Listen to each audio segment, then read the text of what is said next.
Your swords match your manhood.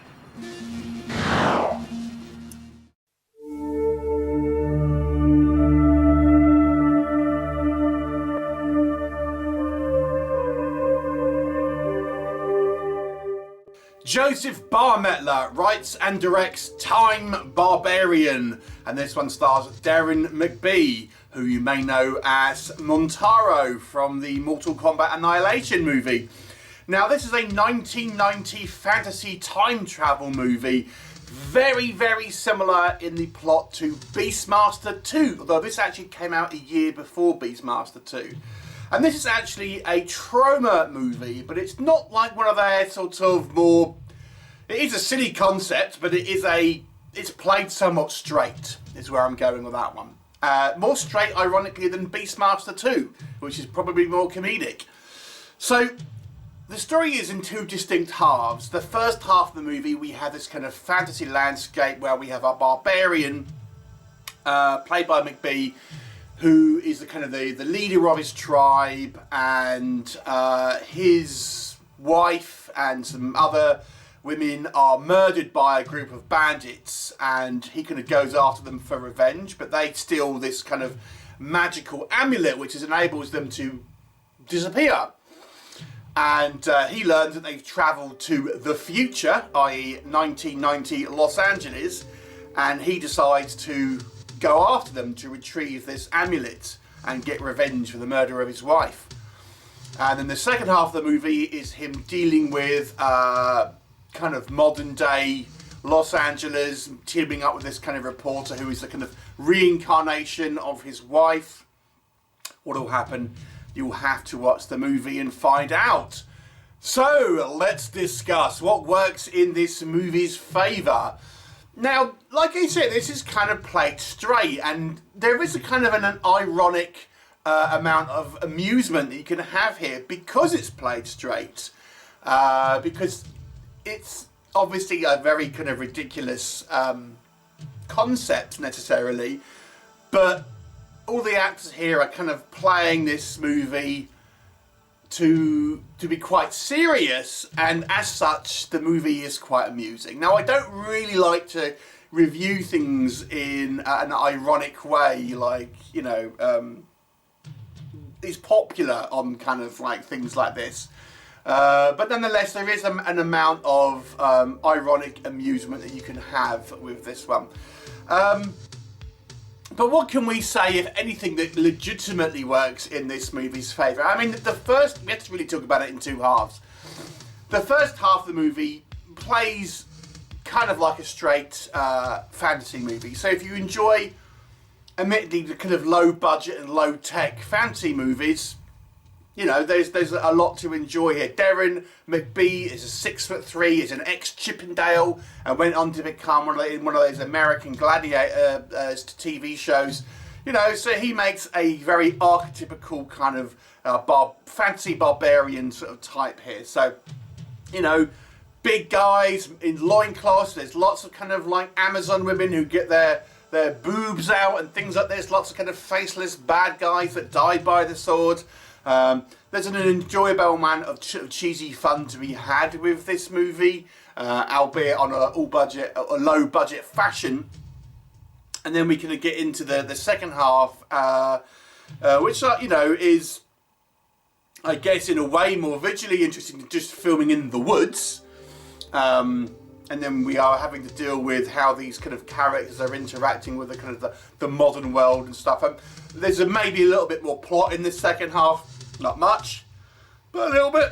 So, you know, there is that. Some of the props and stuff are all quite fun. It's not a particularly kind of violent film, but we have a little bit of kind of like blood and, you know, practical kind of VFX here and there. I actually think our female lead, I didn't even realise was the same actress, I have to say. So it makes, you know, goes to show you what a bit of hair and makeup can do, because she's playing like a barbarian woman in the first half of the movie, then you know, a different character, but the reincarnation of this, you know, the barbarian's wife playing a reporter, and is quite different. So I actually, even I got towards the end of the movie and it was like, is that the same actress? And it is. So I didn't even realise. So that's to be said. I mean, there's a little bit of praise to be had for the acting, along with obviously, like I say, the kind of the hair and makeup and stuff. There's some kind of like fun, cheesy elements where we have our, you know, barbarian characters learning about guns and things and stuff like that. But it really, it's a very lowest common denominator style movie, which leads me into what doesn't work. I mean, you can't help but compare this to Beastmaster 2. And though Beastmaster 2 is not considered to be a good movie, but when you compare the two, because the plot is so similar, and half of that movie is kind of in fantasy and half of it's in modern Los Angeles. It's pretty much a clone, really. But what makes Beastmaster 2 more watchable, I think, is two things. It's the charisma of the actors. Because one thing that this movie definitely lacks is kind of charisma by our actors. You know, in Beastmaster 2, you know, Mark Singer, Wings Hauser, Sarah Douglas, all kind of like really kind of hamming it up and giving like some super kind of cheesy performances, but that were more memorable. Here, everyone is kind of quite bland and unmemorable. So you really don't have that sort of the characters that you can really sort of get on board with for this kind of silly adventure. And then on top of that, that kind of goes hand in hand with that, the characters just aren't written to be as interesting. The lines here aren't as interesting. The kind of the backstory isn't as interesting. Everyone here is just kind of vanilla. You know, we've got a vanilla hero. We've got a good barbarian. We've got bad bandits, and that's kind of it. They're not really given any sort of personality in regards to their sort of their characters. And again, you compare this to Beastmaster 2, and again, I'm not saying Beastmaster 2 is a classic, but you know, it's lacking. And then the other thing as well that this movie really misses a trick on is having the kind of the stranger in a strange land kind of concept, the sort of fish out of water type scenario, because there's really not a lot of scenes where our barbarian characters, both heroes and villains, are really, you know, at odds in the modern world or the 1990s Los Angeles. And again, Beastmaster 2 had more of that. It had more, you know, being kind of astounded. Well, what is this kind of strange things dealing with cars and stuff like that? Here we see our barbarian looking at a wire fence and being a bit perplexed, but that's about it. You know, there's not really any sort of like, you know, fish out of water scenes other than that, which was kind of like, that was the way to have this to be more comedic, and that's where a lot of the comedy from Beastmaster 2 sort of comes in. So it's a real kind of waste of an opportunity. On a technical level as well, what I found weird here is I think the quality of the audio is significantly worse in the kind of the Los Angeles kind of modern day scenes. It seems to be a better sort of, you know, audio recordings in the kind of the forestry areas and the fantasy world and stuff like that.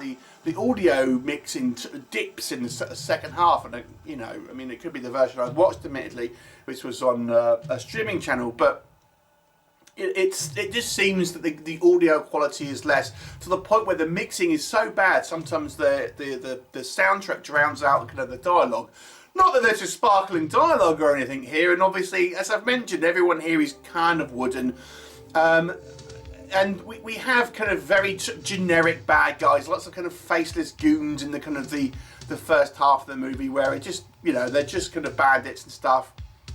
And I've got to say, the kind of the choreography is not good.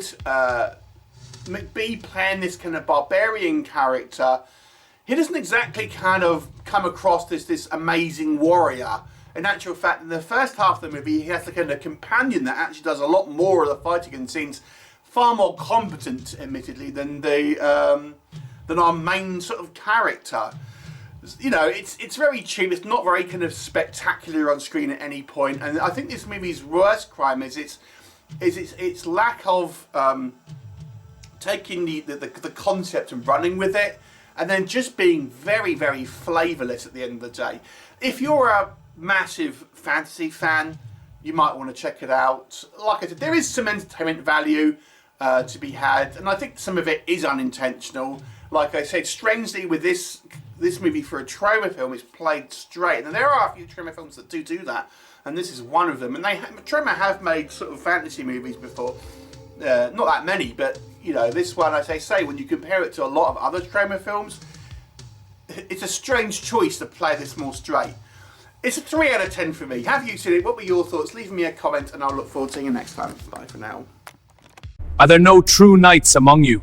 Subscribe to the Legion.